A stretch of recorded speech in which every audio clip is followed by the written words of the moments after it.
Utah broadcast. My name is Katie Matheson. I'm the communications director for Alliance for a Better Utah. And with me today, of course, I have Kyle Garahana, who is now our research director. Very exciting promotion. I've been promoted. Yeah, well done. Yes, we'll celebrate later. All right. And then also with us, our special guest is Nate Kazarian. Is that how you say it? Yeah, Kazarian. I don't even pronounce it right. Oh. So my Armenian friends in Salt Lake, they're like, you pronounce your last name wrong. And I'm like... Well, it's too late now. It's my last name. So I can't even pronounce it. So That's hysterical. I can't really technically get offended when anybody else... Yeah, you go ahead and hold that. Yeah. Okay, so Nate Kazarian is how you pronounce it. Yep. Cool. That I know of. That you know of. That's like such like a weird middle of your life change. Like, oh, I've been pronouncing my last name wrong the whole time. So Nate is the moderator and the creator of the Facebook page Utah Satire, which has got 90-something thousand followers. It's getting up on 100,000. 100,000, awesome. The new Facebook algorithm change has kind of slowed the flow a little bit. But, you're telling me. Yeah. But, yeah. But I mean, I reached 10 million people this month. So nice. There was some weeks I would 10, 20 million people in a week, but this month it's kind of been a slow thing, but 10 million, I can't complain. That's awesome. Yeah, no kidding. All right. So Nate, before we get started, we're going to play a game, which I told you about, off screen. So, viewers, you may remember this is this real life? And that, of course, is based on David Goes to the Dentist, the dear boy who had oral surgery and then on YouTube. Well, he didn't have oral surgery on YouTube. It was after he had oral surgery. And his father filmed him having an existential crisis on YouTube. It was a great video. Anyway, so I'm going to read a news headline, and then you have to determine... I'm going to move my screen so you can't see whether it's real or fake, okay? So you both can just say real or fake, okay? So make sure to pass the mic around. So first one is, author falls into coma and almost dies after inhaling spores from century-old documents. I think it's really fake. Oh, no. I know black mold can be pretty legit. Uh-huh. So I'll go with real. Okay, you're going with real? There's a really specific headline. I think it's real as well. Okay, it was real. Yes. Well done. Okay, second one. We're 1 for 1. Georgia woman holds her husband's pet iguana captive as leverage during their divorce. That's really weird. I'm going to go with fake, though. Okay. Fake. You think it's fake? Yeah. Dang, you guys are good. That was fake. Okay. We're internet scrollers. Like, that's we true. know this You stuff. guys, You're going to have a you hard do time your tricking research, us. yeah. Yes. Former manager of Department of Defense Aerospace Threat Program says UFOs are real. I feel like that would have made bigger news. I'm going to call false. Okay. Fake. I'll go with true. It's true. Dang it. My unblemished record. So okay. UFOs are real? Well, that's what they say. I don't know. All right. Police fired after claiming mice ate half a ton of marijuana that mysteriously disappeared from a warehouse. That's got to be true. It's true. Yeah, it's true. All right, hilarious. last one. Kentucky mayor faces criminal charges after private party gets out of hand on government property. That's really specific as well. I'm going true. True. That's fake. Oh, what? I mean, it could be true, It definitely could but be it wasn't a headline that we found. Those All right. Those Kentucky people, they Yeah. get rowdy. We love Kentucky. Yes. All right, so before we get into it, I want to remind our viewers that we have 2 debates coming up next week. So it's at the museum, Utah Museum of Contemporary Art, Tuesday, May 29th at 6:30, Wednesday, May 30th at 6:30. It's for House District 24. It's the Democratic primary debate, and that's on the 29th. And then on the 30th is Senate District 2, the Democratic primary. So on the 29th, it will be Jen Daly Provost, Jacqueline Orton, Igor Leminski, and Darren Mann. And then on the 30th, it will be Derek Kitchen and Jennifer Plum. So show up. Seating is limited, so please come at no later than 6:20 p.m. And of course, follow our Facebook page, which you're already following, and follow us on Instagram and Twitter at Better Utah. So let's get into it.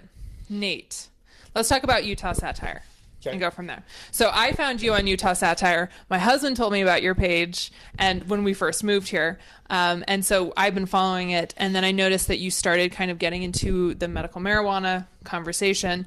But before we even dive into that, what is Utah Satire? It kind of started as it was a venting thing for me. Just Utah drivers suck. I want to say something about it. There was no real Utah meme pages. There's a BYU memes, and I'm not about that life. So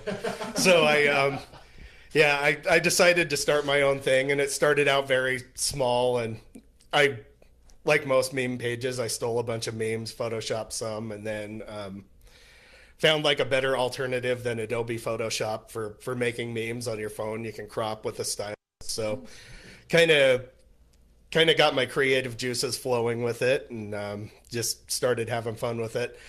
I wanted to be kind of an anonymous internet troll because I was, as a semi-famous musician on MySpace back in the day. Yeah, I'm old. But anyways. MySpace. Yeah, but between my pages back then, I had about 500,000 followers, and now when I log in, like tumbleweeds blow through my inbox. But I kind of wanted to do this thing secretly, and then Rich Kane from the Salt Lake Tribune reached out to me, and he wanted to do a story about my page and my wife's story and my story, and I was really hesitant to do it. My wife is very private about what's going on with her health, so sure. I about didn't do it, but I decided, you know what, his mom actually had cancer too, so we kind of had that connection. But he just got let go by the Salt Lake Tribune, unfortunately. But I think they made a bad judgment call because one of his stories is like now hitting the Associated Press and Daily Mail UK. He's a brilliant journalist, very respectful of my privacy, what I didn't want to get out there. So I went ahead and did the story. KSL tried for a while. Hey, who runs this page? Blah, blah, blah. We want to do a list of influential pages, but I didn't agree to talk with anybody until Rich Kane came along, and I'm glad I did. He's a really good guy, and it's kind of, it's good he's still around here, but I think the Salt Lake Tribune kind of made a bad judgment call on. Yeah, that was a hard day for the Tribune. It was a third of their staff that they let go. Yeah, and I realized like that form of media is like suffering. I mean, back in the day, they would sell newspapers. I remember helping my daughter deliver newspapers when she was a kid, and it's still a thing, but that form of media is like kind of dissolving. Yeah. So on Utah Satire's page, what are some of your most popular posts? What kind of stuff gets people excited and throwing the likes and the shares? One of my favorites that I've seen is the Barney walking through, or Godzilla. Yeah. It said Utahns be like Goshzilla, which is it's so uniquely Utah, and it's very endearing to me. There's all those quirky idiosyncrasies here in Utah. There's really a lot to laugh about. Yeah. I'm always very lighthearted with it, but obviously I'm going to make Mormon jokes. I've been around it my entire life. There's a lot of funny things about it, but funny things in Utah aren't limited to that. I mean, just take a day and go hit some Walmarts all over the valley and see how different the dynamics are. You go down to Syracuse, Utah, there's people with like Confederate flags and stuff driving through the parking lot, and then you go to Tooele and you're going to see mullets. It's like you're back in 1980. Nice. So I actually did a post about like mullets. I don't always go mullet watching, but when I do, I'm at the Tooele, Utah Walmart. That was a very successful meme. So I mean, there's more to laugh about than Mormon jokes here. So I've always tried to keep it very South Park. Like I'm going to offend everybody. I'm going to piss everybody off, and nobody's exempt. And sometimes I go a little bit over the top and overboard with it, but it sounds like people are enjoying what you put out there. But it's all lighthearted. I mean, I did one that got it reached like 5 million people within 3 hours. Wow. Because of the winds that go through Farmington and Centerville.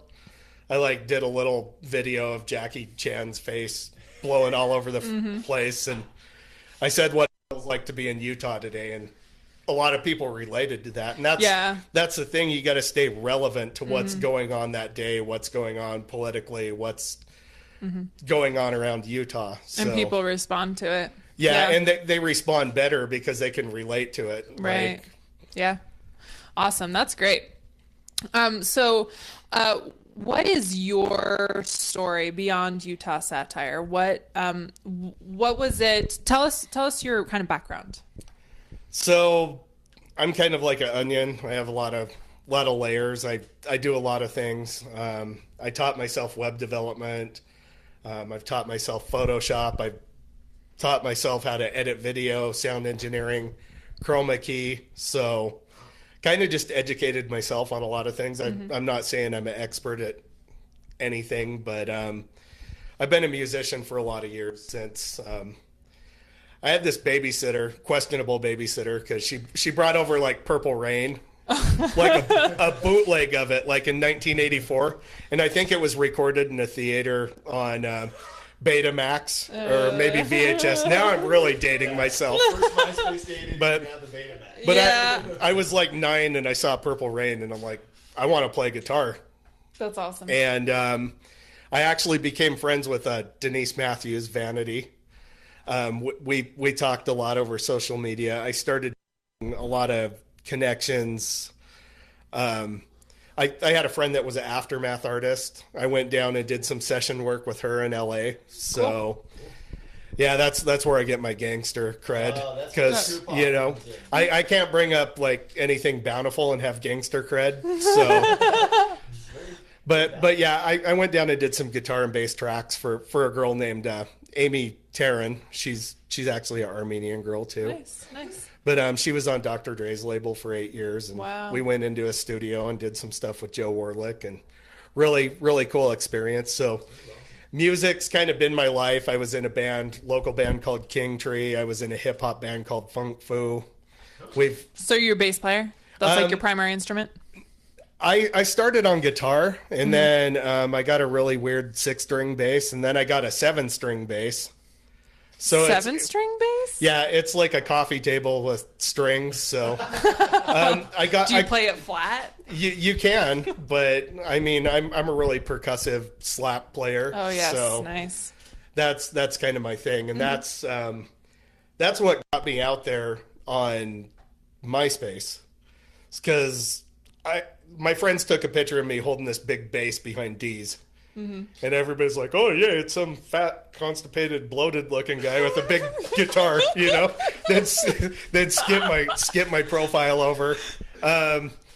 But like after, I'm like, okay, I'm gonna make a little animation of me slapping the bass, and then I logged in the next day, and I'm like, woohoo, 5,000 people like me, and they listen to my music, so that's awesome. I was getting about 5,000 people a day following me. And then my friend Amy put George Clinton on the phone, and I looked at my wife and about passed out because I mean, that's like the king of funk. But yeah, P-Funk, I've got nothing but love for those guys. Like, got a lot of good friends in there. Don Silva too. Nice. Yeah. Cool. So you got a pretty prevalent music background? Yeah, and then I kind of the music industry, I kind of learned some things in LA and kind of wanted to get away from it for a while, but I didn't want to stop doing it. So I now play 26 different instruments. No. I do can play guitar or bass and keyboards at the same time. So that's kind of where my love is. That's like my first love as far as like anything in life goes. Music's been like a good thing for me. It's been a good channel. I kind of had a hard childhood. I grew up going to a very rich school, and I was the kid running around in Motley Crue t-shirts and Iron Maiden t-shirts, but I was listening to punk too. But I also had on parachute pants and breakdancing pants. So I was probably the only white parachute pants. Yeah. Well, no, I just had like a lot of things that I was into. I was probably the only white kid in Bountiful that had Eazy-E and NWA on tape. So not 8-track. but I kind of remember some of those, but dating myself again. But no, so I got this hip hop influence, and then I've got this funk influence, and then jazz influence and metal influence, and it kind of my uncle's he's like a mariachi guitar player, so yeah. So family parties are really fun. Yeah, he would wear like the polyester jumpsuits, and he looked like he was gonna fight a bull. Wow! But I mean, the dude was amazing. Like I've got a picture sitting next to him on a couch at my grandma's house, and he's in this big polyester jumpsuit, and I'm sitting next to him holding the ukulele. It's probably the first time I held a musical instrument. But... Nice. So besides your music, you what is it that you do for a living beyond the music? I've been a window cleaner since I was a teenager. It's really easy money, and my oldest daughter kind of figured that out. She kind of took over the biz and a lot of my accounts when I kind of became a caregiver for my wife. That's so awesome. Yeah, awesome. And then so tell us what you're comfortable telling us about Shalise. Shalise? Yeah, Shalise. Yeah, Shalise. I think I pronounced her name right. I hope you do. I don't care about how I pronounce my name. You really got to get your wife's name right. Picture her getting her first name mixed up with my last name. That's Shalise Kazarian. That's great when the telemarketers call. Oh, totally. Well, that person does. Yeah. So what's going on with Shalise? So at 44, she started getting really sick. She was kind of my business partner. We'd go out and work together, did the family business together. We were doing pretty good, like moving through a lot of accounts fast, like going through about 40 accounts in like 2 days. Wow. So just marathoning it. I mean, really hard work. Yeah. I'm surprised I'm this fat. I mean, it's a lot of work, but yeah, we'd go out and just like tear it up, and all of a sudden she started getting really sick, and we're thinking acid reflux. She started throwing up about 10 to 20 times a day. So it got really bad. We didn't have insurance. The last time I went into the hospital, they told me that I would be dead by 3:00 in the morning if I tried going to work. So I had a staph infection. Oh my gosh. So now I'm getting sued over that medical bill. Oh yeah. Because I didn't have insurance, and they're like, well, we're going to work with you. And they really didn't. So I told my wife, I'm like, I don't care if we don't have insurance. You need to go get seen and checked out. Right. And we got the diagnosis back, and we're like, what? You don't expect colon cancer at 44. Right. Especially when it's so advanced. Like, it was like all over it, metastasized. It was in her liver, kidneys, lymph nodes. So it was pretty miserable. So she was diagnosed at 44 with stage 4 colon cancer. Yeah, like a month before her 45th birthday. Okay. And so you guys up until that point had been uninsured, and you hadn't obviously been able to, I mean, who can afford to go to a doctor if it feels like it's unnecessary when you're uninsured, right? Yeah. And so what has happened since then? It was about a year ago that she was diagnosed, is that right? Yeah, it's been over a year, and it's kind of been crazy. I've learned a lot about life, especially in poverty. It's been really, really good for me. Very enlightening. Minimalism is kind of cool, but not too cool. I like having some stuff. Yeah. But one thing kind of led to another, and her mom was like coming up to take care of her while I went out and continued to work because we had bills, and we had a 6-bedroom house, and rent, like utilities, all of that stuff. But we were holding it down. I'd get to the point where I was like 4 or 5 months ahead on my rent. We were doing so good. Jeez, wow. And now we're on the flip side of that. So you were an incredibly successful independent business owner. Yeah. And now because of a health bill and because of a health, like a completely, like nobody, like you can never expect it. Yeah. You know, something like this. And people don't realize, even with insurance, you never know what your insurance is going to do. Totally. And anybody is realistically only one bill away, one health crisis away from being homeless and losing everything. Right. Yeah. So what's your situation now, and how is Shalise? She's doing good. We've been doing a lot of alternative stuff with chemo, and we've had a lot of good results. Her cancer markers were originally 5,000 when we went in. They are now down to 228. Wow. So Wow. that's pretty amazing. But I'll kind of let you guys figure out why that is. But anyways, yeah, it's been a roller coaster ride. Yeah. She'll get to the point where she's doing good, and then she'll do really bad, and it's just a lot of ups and downs. After they cut one regimen off, her numbers started going back up, but they've kind of got them leveled. And the Huntsman Center has been great. You know, you go in and talk to them about anything, and they're not going to judge you Right. or whatever you decide to do or want to do. But Right. Right. So it seemed to me like once she was diagnosed with cancer and life got really difficult for you guys, and you sold your house. Is that right? well, we were renting. Oh, you were renting. So we just kind of bailed out.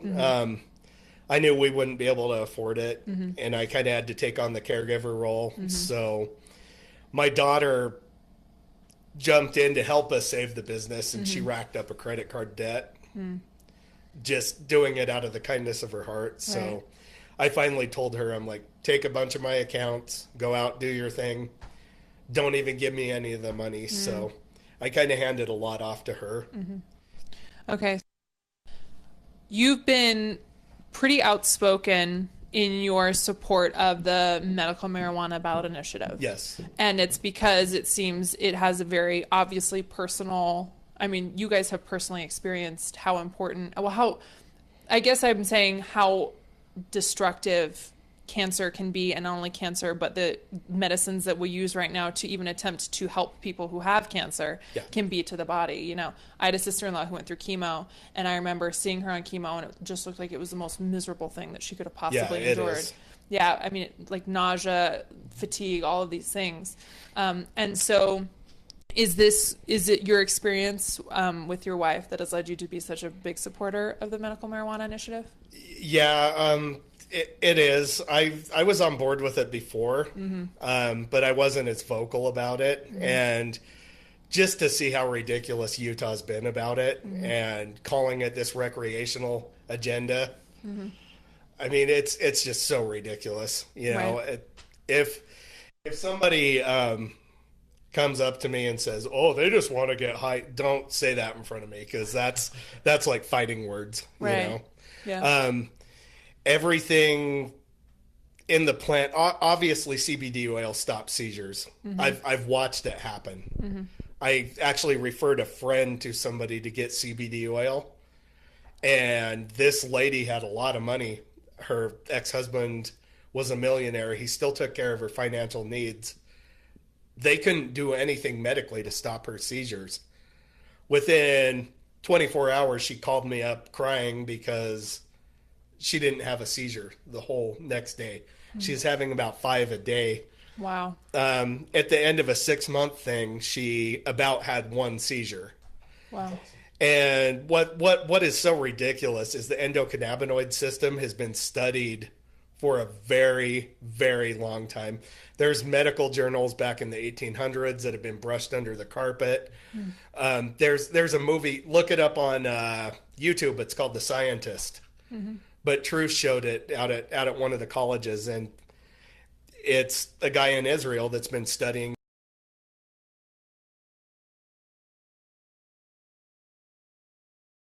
how true this is. I don't want to spread like false information, even though I do dab and trolling and memes. Anyways, the thing is like my dad was telling me that the National Health Institute has actually been financing studying cannabis in Israel, but not here. But the thing is if you go to the Huntsman Center or you go to any cancer center, you're going to smell it because people are using it because it helps. It helps with appetite. It helps with pain. It helps with a lot of different things. It keeps people from throwing up, puking their guts out. So a big part of surviving cancer is holding down food. you got to have those nutrients to like get your body through it, especially when you're doing chemotherapy, because it's going to tear you down. Oh yeah.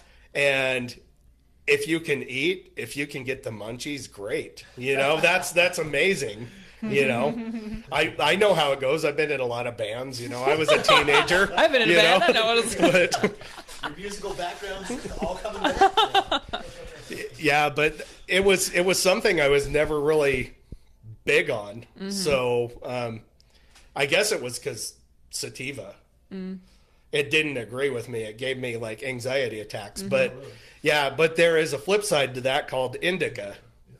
And I'm not saying everybody's going to have perfect results with cannabis, but when I was younger, they put me on Klonopin. There's still plenty of people on Yeah, because I had panic attacks. Wow. I had like social anxiety, and I had some issues back then that I really had to get through as kind of this reclusive musician kid, and I had a hard time being around people, and I still have a hard time speaking publicly. Oh, you're doing a great job now. Thanks.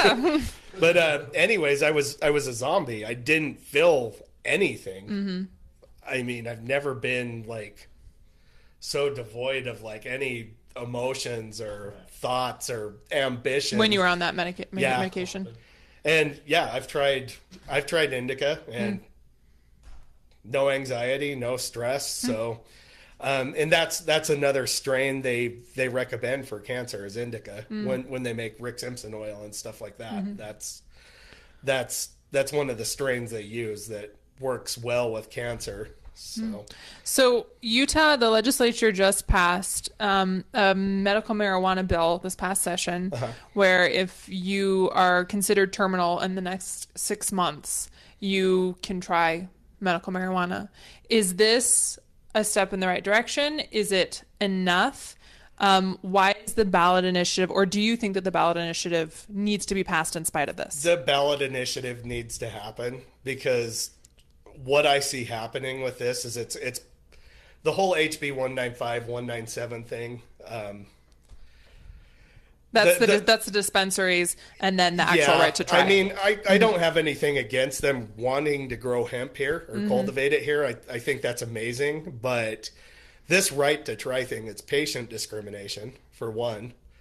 I mean, it's like a death panel. Who gets to decide if you get this medicine or not?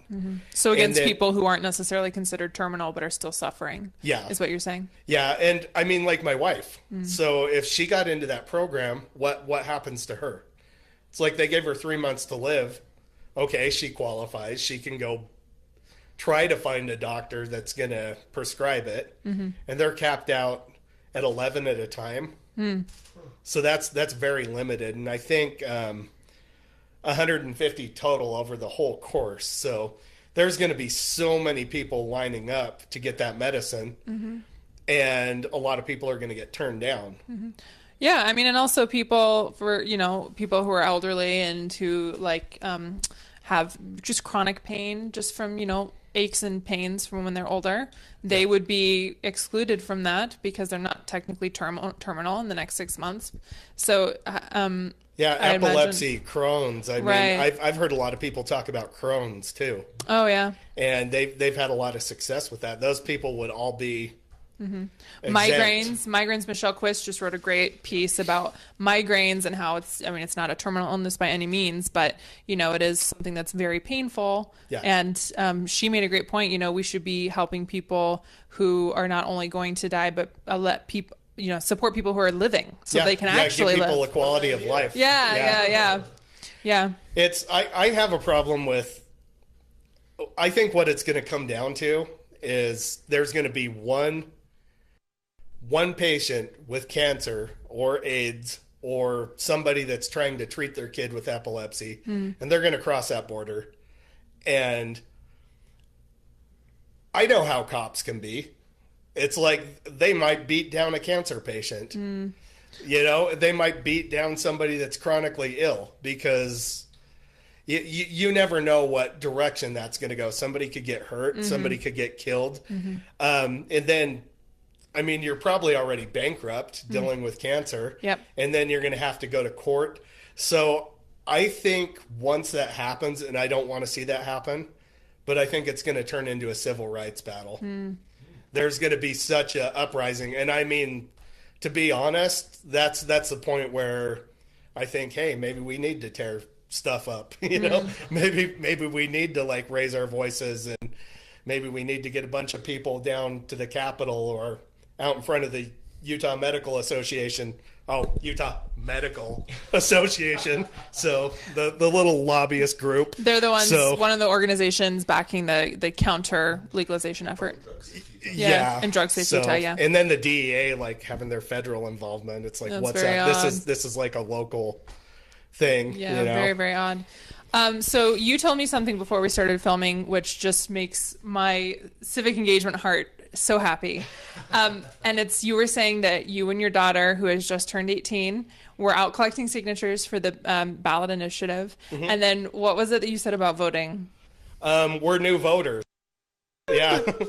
So I never had much faith in the system, but you know, as time went on, I kind of just did my own thing, and I'm like, just stay out of my business. I'll stay out of yours. Right. But when you all of a sudden realize how bad healthcare sucks, and like how bad like some of these House reps and senators suck. You know, I'm not going to Your words. Yeah, I'm not going to sugarcoat anything, but and how ridiculous some of them can be. How frustrating it can be to feel like you're not heard, right? Yeah, we've seen that. And it's like, what, the number was like 77% of Utah Supports the approves it. Yeah. That's a bunch of LDS people that even support it. When was the last time you guys have seen that kind of unity between all the political parties? Yeah. That's insane. We should embrace that, because there's like liberals, conservatives, Across the spectrum. Yeah. Libertarians, and they're all fighting for the same thing. And I think the number now is like 93% across the whole board of the United States thinks medical cannabis should be a thing. I think the other 7% are the board of directors of the Utah Medical Association. I'm trying to figure out who else, you know, could kind of fit in there, but they're obviously not going to build up to that 7%. But yeah, this issue, and I think that Medicaid expansion is an issue that has similarly like favorable and consistent polling in Utah, because that's another one of the ballot initiatives. And it seems like on these two issues in particular, although the other issues as well, I mean, even frankly, all four of the ballot initiatives, it almost feels like a legislator, I don't want to say a legislator versus constituent thing, but it feels like the story is not always crossing, and that we're not always being heard necessarily. Is that something that, I mean, of course, it's not to paint all legislators with one brush, but is that something that you've felt? Yeah, I mean, you could like email all your senators, and I think that's important, like turn up the heat on them, but make memes about them. You want to get their attention? Call them out on the internet, get enough people to follow that meme, and they were pulling my memes up at the Capitol. The new civic engagement tip is to make memes about. I mean, make memes, like put their head on a turd or something. You know, it's like just start simple, but such a profound statement. Yeah, their neighbors, their family members, going to see that. Everybody. It's public pressure. Yeah, it's public pressure in the 21st century. It is, and I'm not lying. I'm like just bringing some stuff to light. You know, there was a sex scandal thing that. Couple of them that popped up with the senators. One of those guys, you know who you are.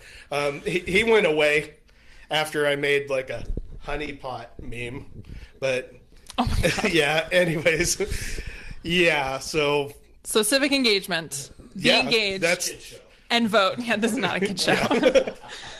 And vote. That's excellent. Yeah, that's kind of how I got their attention. Great. You know, you can create like social change with memes. Yeah. And I never would have thought that, you know? Well, 21st century, yeah, right? I mean, you're doing good work. Yes. So are you going to, going forward through, because, you know, we have an election coming up in November, are you going to be encouraging your followers and your friends to vote and to engage Absolutely. with their Yeah. representatives? That's Yeah, something- yeah, they need to. And I think the Medicaid expansion thing is very important too. And it's kind of disheartening when there were some people taking signatures in Roy at the public library, which we pay for. We have the right to take signatures there. And the lady comes out and from the library and tries doing a citizen's arrest on him. Well, she needs to figure out what falls under the lines of making a citizen's arrest, because they have to be committing a Class A misdemeanor or a felony before you can even do that. But just the fact that they're getting pushback, and then Roy police show up and they're booting the people off the property. It's like, really, guys? You know, Yeah. you're gonna like give people pushback on expanding health care for you know, poor families and children. And Yeah, it's been remarkable to see the pushback. But we here at ABU are incredibly excited to see. I mean, we have so many groups of people who are active recently just because they're feeling unheard, and not just like on a local scale, but on a national scale, you know, feeling unheard. And to watch people get engaged across the spectrums is really great. But we got to go because apparently our battery is low. Okay. So how can people find you? Just go to Facebook, search for Utah Satire. I've got a page called thebrinesshrimp.com. Brine Shrimp? Thebrinesshrimp.com. That's kind of my little goofy satire place. I got people believing there's bull sharks in Pineview. So, yeah, that was actually a thing. I didn't think they were going to sponge it. Important work. Yeah. But, yeah, Well-rounded. Yeah. UtahMemes.com. I do some stuff Memes. there. I need to get more active on my websites, but Okay, great. And thank you for being here with us. Best thanks to for you having and me. your wife. Yes. And of course, viewers, you can follow us Instagram and Twitter and Facebook, obviously, at Better Utah. All right. Thank you very much. awesome. Thank you. Bye, guys.